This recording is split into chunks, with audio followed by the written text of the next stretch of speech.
Haleluya.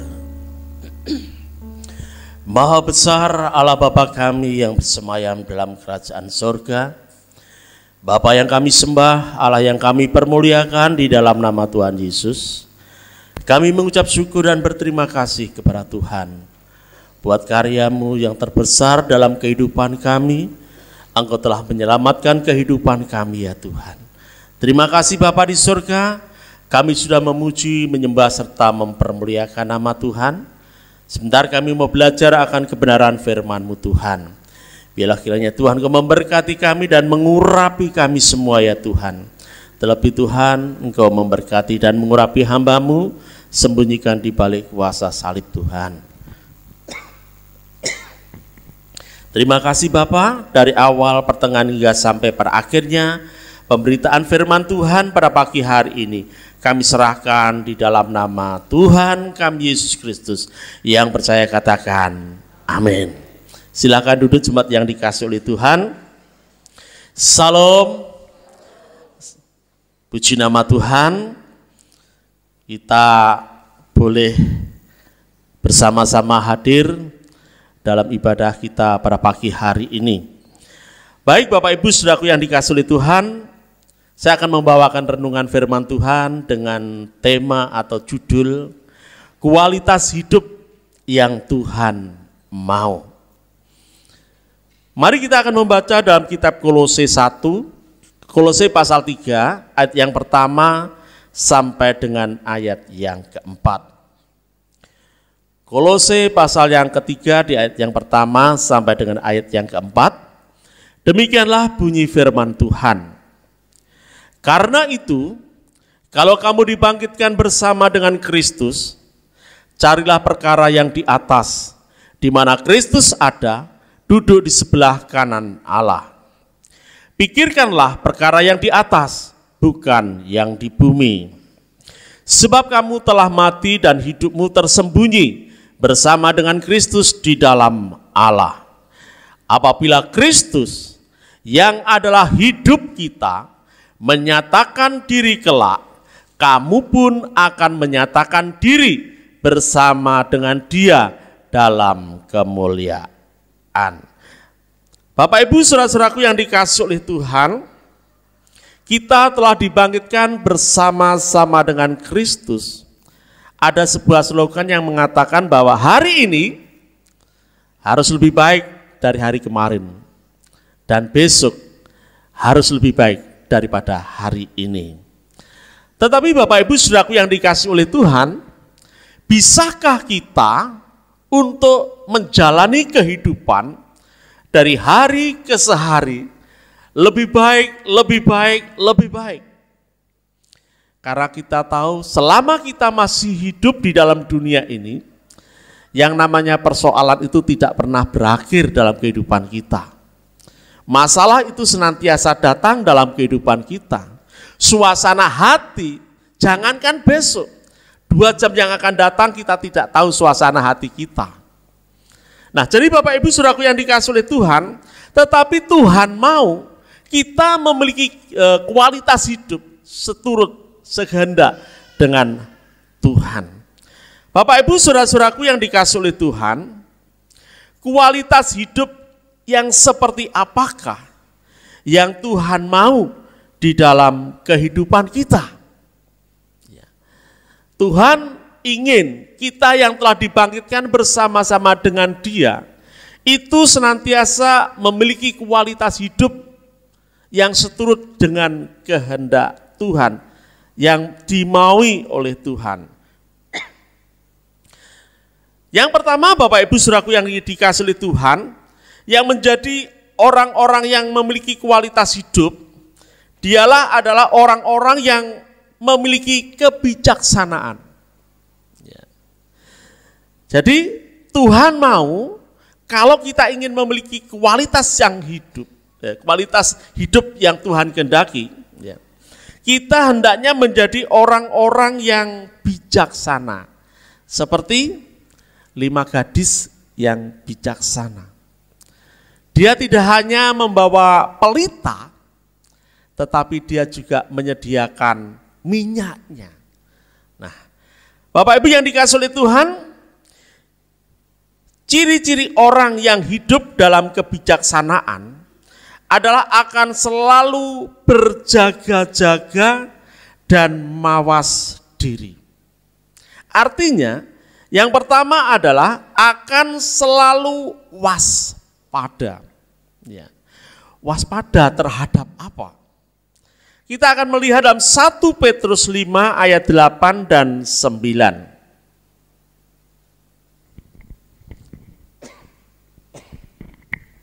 1 Petrus 5 ayat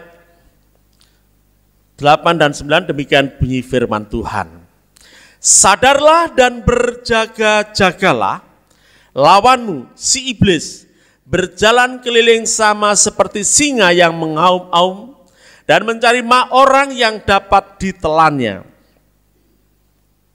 Lawanlah dia dengan iman yang teguh, sebab kamu tahu bahwa semua saudaramu di seluruh dunia menanggung penderitaan yang sama. Bapak Ibu saudara-saudaraku yang dikasihi oleh Tuhan, jadi kita mengetahui bahwa dimanapun saudara-saudara kita berada, ada banyak mereka yang sedang mengalami penganiayaan. Mereka sedang menderita karena tekanan dari pihak luar. Kalau tadi pagi ibunya Simon sempat melihat berita yang sedang ada di Palangkaraya. Ya, ada rumah ibadah mau ditutup. Nah, tetapi orang-orang sana kan berani ya, melawan sesuatu yang bertentangan. Nah, kalau kita ini ya, kalau ditampar pipi kiri, berikan pipi kanan. Artinya kita tidak pernah membalas, ya memang mungkin kita berpikir bisa jadi konyol kalau kita melawan begitu. Nah, Bapak Ibu saudara-saudaraku yang dikasihi oleh Tuhan, bagaimanakah kita bisa melawan si jahat yang selalu mengincar kita, yang mengintimidasi kita? Firman Tuhan dikatakan kita tidak boleh diam atau hanya sekedar bertahan, tetapi kita harus melawannya. Dengan apa kita melawannya? Ya. Kalau kita membaca dalam kitab Efesus pasal yang ke-6, di ayat yang ke-11 sampai dengan ayat yang ke-17. Efesus pasal yang ke-6 ayat 11 sampai dengan 17. Kenakanlah seluruh perlengkapan senjata Allah, supaya kamu dapat bertahan melawan tipu muslihat iblis. Karena perjuangan kita bukanlah melawan darah dan daging, tetapi melawan pemerintah-pemerintah, melawan penguasa-penguasa, melawan penghulu-penghulu dunia yang gelap ini, melawan roh-roh jahat di udara. Sebab itu ambillah seluruh perlengkapan senjata Allah, supaya kamu dapat mengadakan perlawanan pada hari yang jahat itu dan tetap berdiri sesudah kamu menyelesaikan segala sesuatu. Jadi berdirilah tegap, berikat pinggangkan kebenaran dan berbaju sirahkan keadilan. Kakimu berkasutkan kerelaan untuk memberitakan Injil damai sejahtera. Dalam segala keadaan pergunakanlah perisai iman, sebab dengan perisai itu kamu akan dapat memadamkan semua panah api dari si jahat. Dan terimalah ketopong keselamatan dan pedang roh, yaitu firman Tuhan. Bapak Ibu saudara-saudaraku yang dikasihi oleh Tuhan, bagaimana kita bisa melawan roh-roh jahat yang ada di udara? Pemerintah-pemerintah, penghulu-penghulu dunia yang gelap ini. Kita harus mempertebal iman kita kepada Tuhan. Selama kita berpegang kepada kebenaran firman Tuhan, maka segala bentuk kejahatan yang menyerang kita itu akan dapat dipatahkan. Karena kita percaya sungguh-sungguh kepada Tuhan. Bapak Ibu saudara-saudaraku yang dikasihi oleh Tuhan, bukan hanya iman kita yang diperteguh, tetapi mari kita senantiasa berdoa kepada Tuhan. Kita punya iman, kita dukung di dalam doa. Dan yang ketiga, mari kita senantiasa membaca firman Tuhan. Tuhan Yesus ketika dicobai oleh si jahat, senantiasa menyampaikan firman Tuhan. Ya, diblokir dengan firman Tuhan. Jika engkau anak Allah, jadikanlah batu-batu ini menjadi roti. Ada tertulis, manusia hidup bukan hanya dari roti saja, tetapi setiap firman yang keluar dari mulut Allah. Dan seterusnya, dan senantiasa Yesus menggunakan firman Tuhan. Nah, Bapak Ibu Saudaraku yang dikasihi oleh Tuhan, jadi iman, doa, dan firman Tuhan itulah yang akan membentengi kita, bahkan kita bisa mengadakan perlawanan terhadap si jahat itu. Nah, Bapak Ibu Saudara-saudaraku yang dikasihi oleh Tuhan, banyak orang yang meninggalkan Tuhan, ya, mereka tidak lagi percaya kepada Tuhan karena hidupnya tidak dipenuhi dengan firman Tuhan. Hidupnya senantiasa tidak didukung dengan doa. Ya, maka imannya menjadi lemah. Dan ketika imannya itu lemah, maka dengan mudahlah si jahat itu mengalahkannya. Jadi Bapak Ibu Saudaraku yang dikasihi oleh Tuhan, mari setiap hari kita memberikan kesempatan kita untuk senantiasa hidup dekat dengan Tuhan. Jangan kalau ditanya setiap hari saya berdoa 5 kali, Pak. Bangun tidur, sarapan pagi, makan siang, makan sore, mau tidur malam, Pak. Jadi saya sama dengan mereka. Kalau mereka sembahyang 5 kali, kita juga berdoa 5 kali. Yang dimaksud bukan seperti itu, Bapak Ibu yang dikasihi oleh Tuhan. Kita harus menyediakan waktu, mengkhususkan waktu untuk kita bersaat teduh berjumpa dengan Tuhan. Ya. Maka itu akan membawa iman kita semakin naik. Doa-doa yang kita naikkan kepada Tuhan lebih sungguh-sungguh lagi. Dan firman Tuhan menjadi rema di dalam kehidupan kita. Jadi kita harus melawan, kita tidak boleh berdiam diri. Karena kita punya iman, dukunglah di dalam doa dan senantiasa bacalah firman Tuhan. Yang kedua Bapak Ibu yang dikasihi oleh Tuhan, berjaga-jaga itu artinya adalah jangan pernah lengah. Jadi berjaga-jaga yang pertama artinya senantiasa waspada. Yang kedua, jangan pernah lengah. Di dalam Injil Lukas, pasal yang keempat, di ayat yang ke-13. Dikatakan demikian, sesudah iblis mengakhiri semua pencobaan itu, ia mundur daripadanya dan menunggu waktu yang baik. Bapak Ibu saudaraku yang dikasihi oleh Tuhan, mungkin di hari kemarin ketika kita menghadapi masalah dan persoalan, ketika menghadapi pencobaan, kita kuat, kita bertahan, kita mampu. Tetapi jangan sampai karena hari kemarin kita kuat, kita mampu, kemudian kita menjadi lengah. Firman Tuhan dikatakan bahwa iblis itu menunggu waktu yang tepat. Artinya dia itu senantiasa tetap mengincar kita. Ya, di mana terjadi celah, maka dia akan masuk. Ada kisah tentang beberapa zebra ketika ada singa yang akan menyerang mereka. Ya, mereka menyatukan diri. Dan kepalanya itu berantuk dengan kepala satu dengan yang lain. Dan mereka tetap bertahan. Singa tidak berani menyerang. Karena apa? Tidak keselentak saudaraku. Dia tidak dapat kepalanya. Nah, tetapi ketika zebra itu sedang berbicara, berbincang-bincang, yang satu berkata, andai kata aku tidak punya ide seperti ini, mungkin singa itu sudah memangsa kita. Yaudah seperti itu.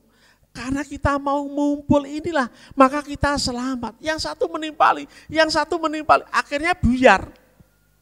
Nah ketika mereka berpencar itulah justru waktu yang tepat bagi singa untuk menerkam salah satu dari mereka.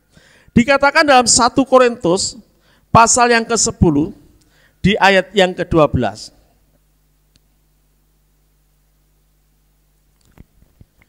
Sebab itu siapa yang menyangka bahwa ia teguh berdiri, hati-hatilah supaya ia jangan jatuh.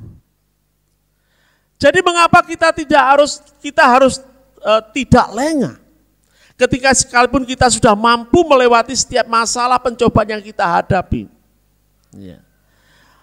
Hal itu mungkin bisa membuat kita, Belanda masih jauh. Ya, kita menjadi lengah, kita menjadi sombong karena kita mampu, kita cakap. Tetapi Bapak Ibu Saudaraku yang dikasihi oleh Tuhan, ya, terkadang ketika kita bisa keluar dari setiap pergumulan hidup kita, terkadang kita bisa menjadi lengah, kita tidak mawas diri, kita tidak waspada lagi, ya, tidak lagi berjaga-jaga. Kita menganggap bahwa semuanya itu sudah beres. Padahal si jahat senantiasa menunggu kesempatan yang ada supaya dia bisa menyerang kita lagi. Jadi Bapak Ibu Saudaraku yang dikasihi oleh Tuhan, yang pertama kita harus waspada, yang kedua kita jangan pernah lengah. Yang ketiga adalah berjaga-jaga itu artinya senantiasa, selalu siap sedia. Berjaga-jaga itu artinya senantiasa atau selalu siap sedia. Ya. Di dalam Injil Lukas pasal yang ke-12 di ayat yang ke-39 sampai dengan ayat yang ke-40. Tetapi ketahuilah ini, jika tuan rumah tahu pukul berapa pencuri akan datang, ia tidak akan membiarkan rumahnya dibongkar. Hendaklah kamu juga siap sedia, karena Anak Manusia datang pada saat yang tidak kamu sangkakan. Bapak Ibu Saudara-saudaraku yang dikasihi oleh Tuhan, ada banyak hamba-hamba Tuhan, firman Tuhan menubuatkan bahwa hari-hari ini merupakan hari-hari yang terakhir. Ya. Tetapi tidak ada seorang hamba Tuhan pun yang berani berkata, kapan Tuhan itu datang kembali. Ya. Hamba-hamba Tuhan diberikan pewahyuan untuk melihat situasi dan kondisi yang terjadi seperti sekarang ini. Mungkin ada orang yang berkata, kalau sudah ada terjadi peperangan bangsa melawan bangsa, Perang Dunia I itu tahun berapa, Perang Dunia II itu tahun berapa, itu pun Tuhan belum datang. Terjadi bencana alam di mana-mana, Tuhan pun belum datang. Akhirnya banyak orang menjadi pesimis, kapan Tuhan itu datang? Yang menjadi persoalan sebenarnya adalah, kapanpun Tuhan itu datang, kita harus selalu siap sedia. Karena kita tidak tahu waktunya Tuhan datang. Nah Bapak Ibu saudara-saudaraku yang dikasihi oleh Tuhan, dikatakan dalam Injil Yohanes 10 di ayat yang ke-10,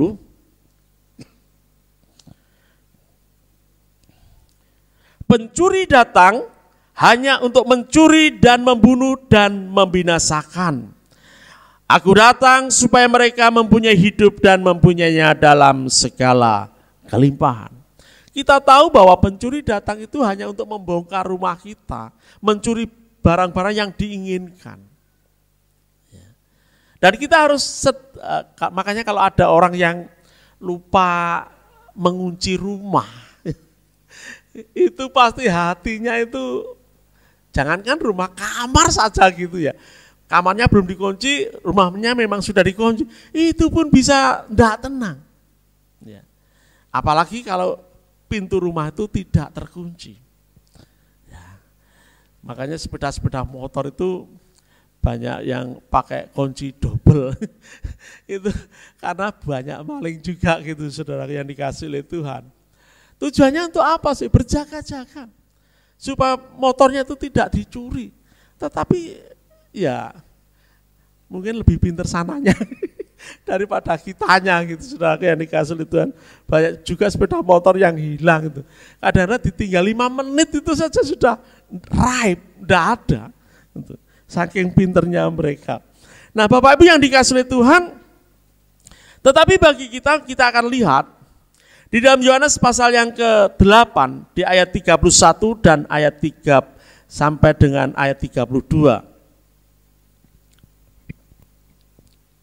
Maka katanya kepada orang-orang Yahudi yang percaya kepadanya, jikalau kamu tetap dalam firman-Ku, kamu benar-benar adalah murid-Ku, dan kamu akan mengetahui kebenaran, dan kebenaran itu akan memerdekakan kamu.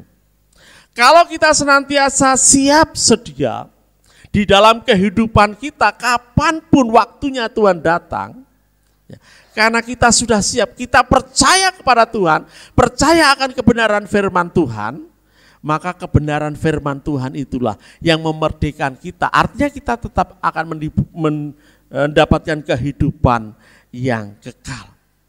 Bapak Ibu saudara-saudaraku yang dikasihi oleh Tuhan, jadi mari kita senantiasa mempersiapkan diri. Ya mungkin beberapa waktu yang lalu, beberapa waktu yang lama itu, ya, banyak orang-orang yang dipusingkan, yang terjebak, ya, yang ngatut dengan ajaran-ajaran yang menyimpang dari kebenaran firman Tuhan. Tetapi pada kenyataannya tidak demikian. Pada tahun 1999 itu kan menurut buku yang saya baca, saya itu banyak membaca buku tentang apa itu namanya pengangkatan dan dunia yang baru, dan mungkin ada beberapa. Nah, tahun 1999 itu mendebarkan hati saya. Karena memasuki tahun 2000 itu namanya tahun milenium.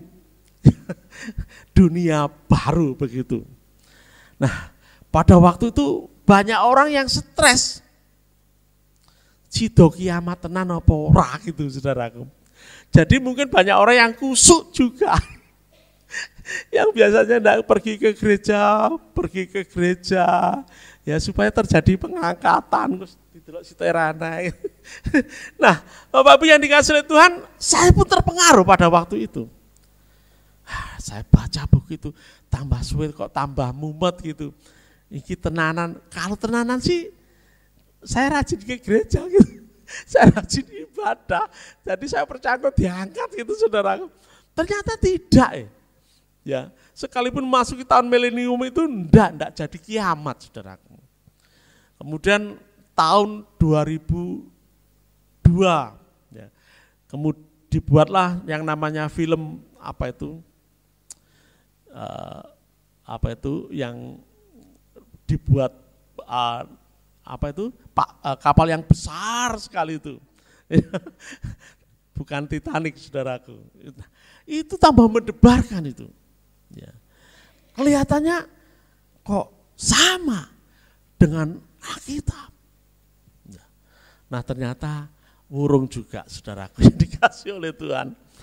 Nah baik Bapak Ibu saudaraku yang dikasih oleh Tuhan, mari kita tetap siap sedia untuk menghadapi kehidupan yang ke depan. Yang keempat, yang terakhir adalah berjaga-jaga itu artinya bersungguh-sungguh tetap dalam panggilan dan pilihan Tuhan. Oke, banyak orang yang hari-hari ini sedang mengundurkan diri daripada Tuhan.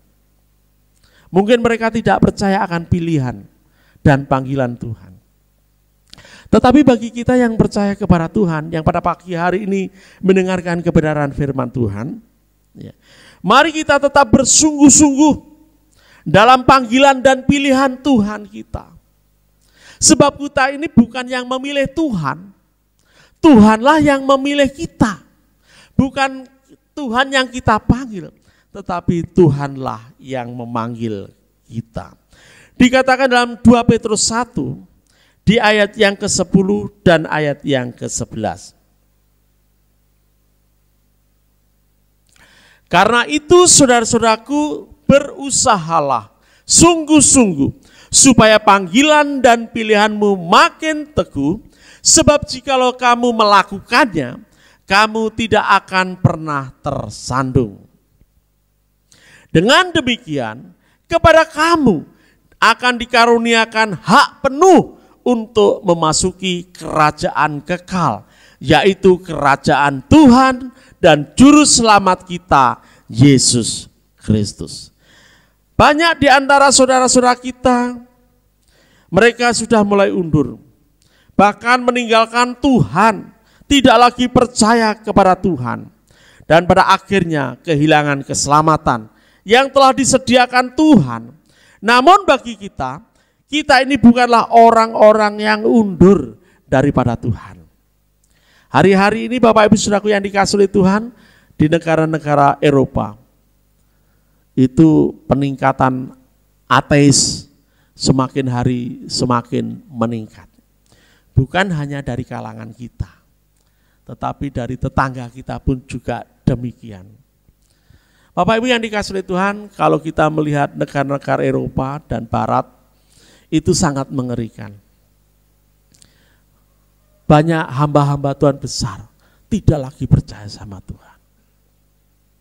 Apalagi mereka yang dicekoki senantiasa dengan ilmu pengetahuan, tanpa diimbangi dengan ilmu keagamaan. Ya, mereka banyak yang undur diri. Bapak Ibu yang dikasihi oleh Tuhan, tetapi kita berharap tidak ada satu di antara kita yang undur diri. Sebab dikatakan dalam Ibrani pasal yang ke-10, di ayat 38 sampai dengan ayat 39. Ibrani 10 ayat 38 dan 39, firman Tuhan dikatakan demikian. Tetapi orangku yang benar akan hidup oleh iman, dan apabila ia mengundurkan diri, maka aku tidak berkenan kepadanya. Tetapi kita bukanlah orang-orang yang mengundurkan diri dan binasa, tetapi orang-orang yang percaya dan yang beroleh hidup. Bapak Ibu yang dikasihi oleh Tuhan, hendaknya kita tidak terpengaruh dengan situasi dan kondisi yang ada di luar yang bisa menggoncangkan iman kita untuk kita meninggalkan Tuhan. Tetapi mari kita tetap percaya kepada Tuhan. Senantiasa bacalah firman Tuhan supaya itu membentengi kehidupan kita. Jadi ada 4 hal seperti apakah orang yang berjaga-jaga itu. Yang pertama, selalu waspada. Yang kedua, tidak lengah. Yang ketiga, siap sedia. Dan yang keempat, sungguh-sungguh dalam panggilan dan pilihan Tuhan. Selamat Hari Paskah, Tuhan Yesus memberkati.